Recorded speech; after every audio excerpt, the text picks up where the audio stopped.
Salam Nabi kena sunat jarotamu mat tanda mulia.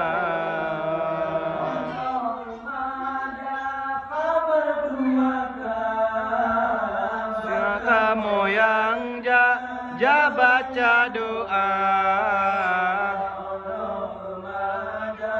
Allahu alam jino airakan zikir baca.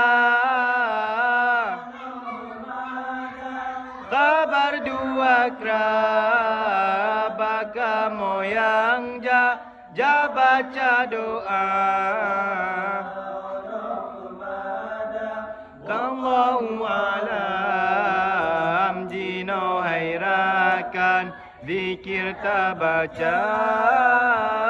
Assalamualaikum warahmatullahi wabarakatuh. Ayah saudara tamu beri salim Nabi kena sunat jarotamu mah tanda mulia.